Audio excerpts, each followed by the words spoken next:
I, 40 male, have been married to my Christine, 39 female, for about 10 years now, and we have one child, my lovely daughter, who is 9 years old. Like any marriage, we've had our ups and downs, a lot of downs to be honest, but we come through everything fine. There's been no infidelity, but there has been a basis for trust issues on both our parts. I will admit, however, in the last 2 years or so, I've done my best as a husband, and I think I've maintained a good record. My wife and I have a good life in the bedroom. We're getting older, but things haven't dropped off too significantly from back when we met.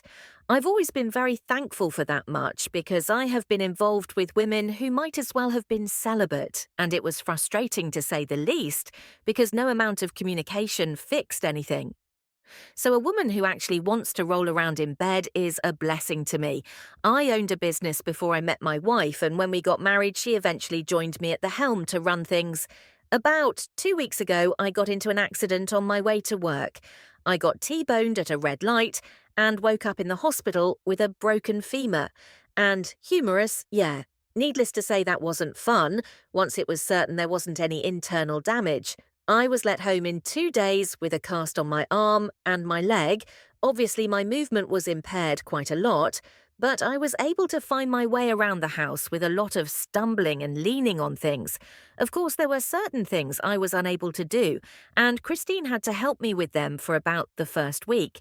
She seemed to be fine with it, and every time I asked her if it wasn't too much of a burden, she'd say no with a big smile.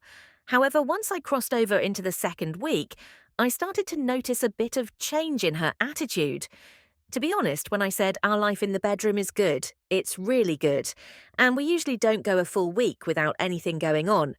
So my first assumption was that it might have been because of that, especially because I was starting to feel my body craving it too. Again, when I asked her if I was being a burden, she said no, but this time she seemed more short with me. I asked her straight up whether it was because of the lack of action between us, but she said it wasn't, and left the room promptly after that. At that moment, I really felt it was, but I felt like being married. As long as we were, she'd be able to answer. Me, truthfully, with a question like that, my mouth and one of my hands still at work, so I feel like we'd be able to work things out. I mean, I had the urge to ask her to help me blow a load, but she's already doing a lot for me, so I decided not to bother, at least until I can't take it anymore. Now, here's the thing. Yesterday, she came back home after managing the business on my behalf that day, and she was very clearly in a much better mood than she was all the other days. Like, I could describe her mood as bubbly. Now, I don't know if I'm being paranoid, but since I feel like her mood before was because we couldn't be intimate, I'm suddenly overthinking whether she was able to get somebody else to take care of that side of things for her. I mean, she's never cheated on me. Does anyone ever know for sure? And apart from that sudden change in her mood, I wouldn't have anything else to use to suspect her. But she could have had a massage or heard some good news, but talking to her there didn't seem to be any obvious reason for her sudden happiness. So before I do anything rash, not like I can with the way I am right now, I want to hear all of your opinions. Should I try and do some digging, or should I just assume that she was just happy for some other reason? I mean, I feel like I might be jumping to conclusions after such a long time, knowing each other. But let me know what you all think.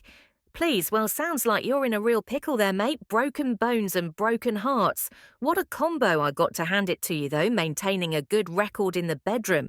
Despite all those trust issues, maybe she found a magic wand that doubles as a masseuse. Or maybe she's just high on the thrill of running the business solo. Or who knows, maybe she's discovered the secret to internal happiness in a bottle of wine. If you do end up playing detective op, just be careful of finding things that might hurt worse than breaking a couple of bones. Update. Hey everyone, it's been about 3 weeks since my last post, but I'm back with an update. A lot of you said I should go ahead and check her phone. Partners should be allowed to check each other's phones if they have nothing to hide. I know she can check mine as much as she wants, because I've never had anything to hide. Well, I eventually did check, and boy did I find things anyway. I wasn't about to ask her to hand it over, because that would give her the chance to delete any evidence. I had to gain access to it at a time when I would have enough time to search all through things and potentially save any proof I found, just so, after that day when she was all happy, she slowly went back into a mood. And then just another day was all bubbly again. It was the third time that she came back, all happy that I'd got my chance. She was chewing gum, but I was sure I could smell a slight scent of booze following her. She also didn't kiss me as she got back home, but she was happy. I think it might have been whatever she drank, but it didn't take long for her to fall asleep. And she left her phone right beside her in bed. I never checked Catherine's phone before, but I was very anxious as I did it because I was scared she could wake up at any moment, and I'd have to start trying to explain myself. But the anxiety from not knowing whether she was cheating on me was honestly a lot worse. So I pushed through. There were no photos or videos of her with anyone unusual. But it was when I went to her messaging app that I saw an unread message from an Alex. And squinting at the profile picture, I saw it was the same Alex I knew. That worked for me. Thing is, this normally wouldn't have been an issue since she was manning the workspace at the moment. But the message was gotten home with a kiss emoji at the end. I opened the message immediately despite the last one being on red, and I went through everything up until the point where I had the accident. Things were very formal until about a day before that day that my wife had come home all bubbly, the first time he had started flirting with her heavily, and she returned the energy. He must have gotten some kind of green light at work that day to come on strong. And so it just made it clear how little I knew while I was at home recovering. I noticed that on the 3 occasions that my wife had come back in a brighter mood, Alex always asked her if she had gotten home, but he never did that. On other days, between those days, there was some flirting here and there, but nothing extreme. Though it might as well have been. I took several pictures with my phone and put her phone back. This was about 2 days ago, and I really don't know what to do. She didn't seem any different the next day, so I don't think she suspected. I touched her phone probably because she was tipsy, but I really don't know what to do. I have all the evidence. I need to come to a very solid conclusion that my wife has cheated on me with my employee at least 3 times. But how do I proceed from here? In a way that actually makes sense, do I just say divorce and figure everything out from here? The thing is, I feel so hurt. We haven't had a super rosy marriage. But for the most part, it has been good, but cheating never seemed to be a fear of mine. But after I have an accident, that's when she decides to cheat on me. I've struggled to act normal around her, but I really don't know if I can take it any longer. I need this to end, but I can't let it just end with a divorce. I need more than that. I need to feel satisfied. Please, I've been trying to think of things I can do, but my mind is failing to put 2 thoughts together. I'll be waiting to hear what advice you all may have for me, who needs crutches. When you've got a keen eye for uncovering infidelity, all right now, let's talk about your wife's little rendezvous with Mr. Employee of the Month. Alex looks like he's been taking more than just coffee breaks with her. As for your dear wife, well, she's got some explaining to do. Doesn't she cheating on you while you're laid up with broken bones? Talk about adding insult to injury. Now on to the fun part. Revenge, sure, you could go to the traditional route with a messy divorce, but where's the fun in that? Why not get a little creative with your payback? So get plotting, get even, and most importantly, get back to living your best life without a cheating spouse dragging you down. After all, there's a whole world out there just waiting for you to conquer it. Broken bones and all update. Wow, time flies.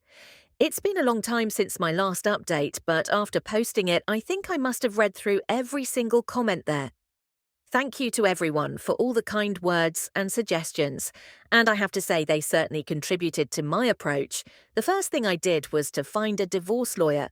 I didn't pay a retainer at that time, but just wanted to know what I could about his services. At that point, I stupidly still felt like there could be an explanation for what I had read on her phone, so I decided to confront her before making anything final. It was a bit easier for me to move around on my own, so I told her that I wanted to follow her to work to see how things were going and say hi to the employees. She tried to weakly convince me to just stay at home and that she had everything under control, but at that point I knew nothing was going to stop me from going. So about an hour later, I was in the passenger seat and we were heading to our business location. Most of the guys were super happy to see me.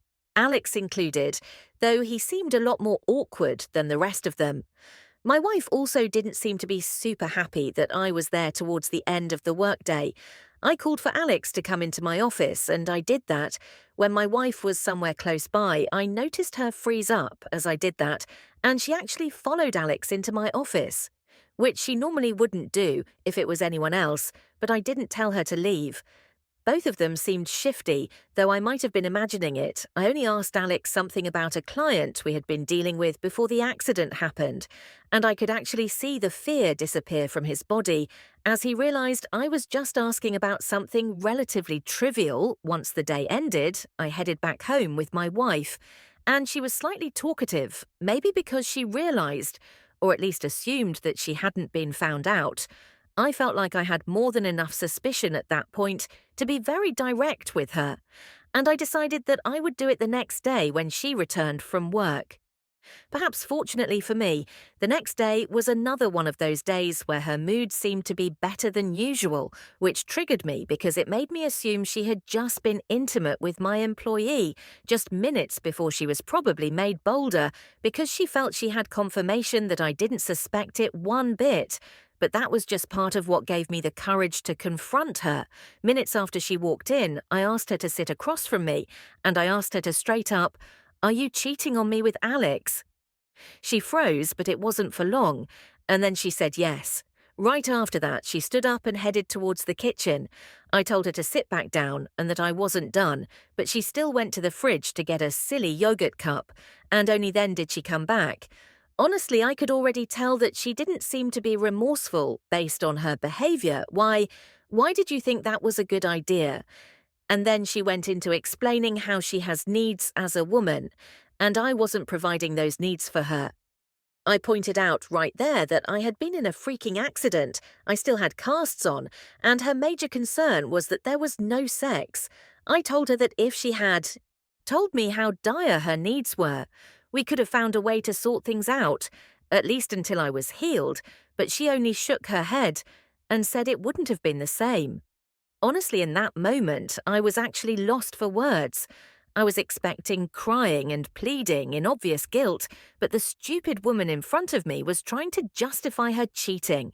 I asked her directly whether she was sorry, and she told me no. She repeated again that she had needs, and I couldn't provide them, and that wasn't her fault that she wouldn't deny herself pleasure because I had gotten yourself T-boned by an SUV. Yeah, I hate to admit it, but I lost all cool that I had at that moment. I struggled to my feet and walked over to her. In an intimidating way, I didn't raise a fist or anything, but as I approached her, she stood up and shoved me hard. I lost balance and hit our wooden coffee table on the way down. I hit my shoulder. Nothing was broken. I confirmed eventually, and I lay on the floor in pain. A few minutes later, I heard the front door close and her car start up and drive away. Yeah, my wife definitely assumed to be X knocked me over and didn't even check if I was okay. I literally had two casts on. It was a few minutes before I could struggle up onto the couch, and my shoulder was in a lot of pain. The first thing I did was call the police because I actually lost all respect and love for her. In that moment, I was seeing red. Apparently, the noise of our argument had woken up my daughter, and she was hiding near the top of the stairs when she saw me get pushed.